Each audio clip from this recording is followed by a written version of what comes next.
We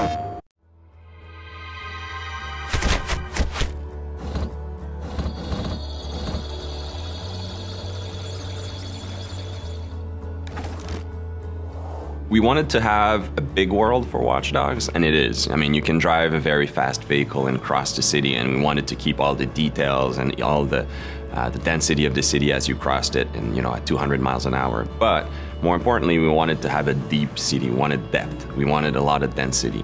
If you go in any street corner in Chicago or in a major city, there's a lot of things happening around you, and we want to preserve all of that within Watch Dogs. Make sure that the city reacts to everything you're doing, and that we preserve that detail that is so unique to a modern city in North America. So at the heart, it's the same game's vision, right? We're starting from a vision, and then Disrupt is a very scalable technology, a very scalable game engine. So what we're doing is we're preserving the game experience, but if you play Watch Dogs on the PlayStation 4, we want to make sure that we use all of the console's capability. So all the game spiller we're able to make longer and stronger. All of the details in the game we're able to push forward. We have more details, more immersion. We're able to increase connectivity, increase the density of things. So it's the same game experience, but basically magnified on the PlayStation 4. It's not just the capacity of new machinery, it's also the capacity of players to create, to interact, to socialize. So when we started to talk about Watch Dogs to Sony, they got it immediately. It is the players and their behavior that will actually bring what next gen actually means.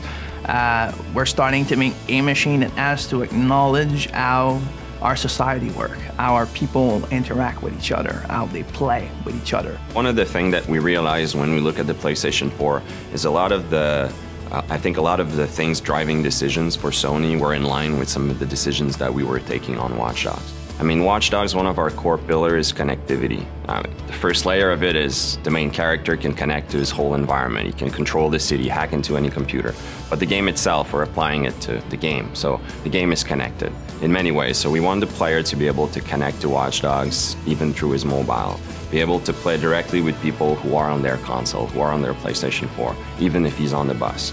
Basically being able to be attached to our game world even when he steps out of the living room. We are definitely in Watch Dogs exploring very new way of expressing what online could be, what it means to be connected, especially in a game where connectivity is at the heart of it. We want the player to be surprised when he meets other players. We want him to be able to go from single player to multiplayer without having to go through a lobby, to menus, to various game settings.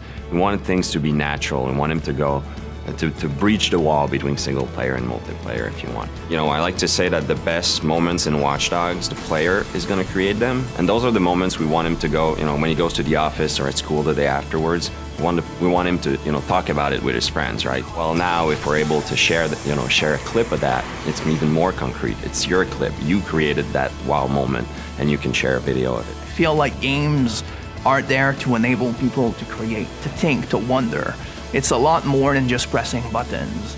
Like, people need to never forget that when the player plays a game, his brain is extremely active, and he should be creating and filling the gaps as he plays. And I think that new machines like the PS4, their job is always to recognize that and give more power for a reason, like just provide more possibilities so that we can constantly grow that form of entertainment and make it better.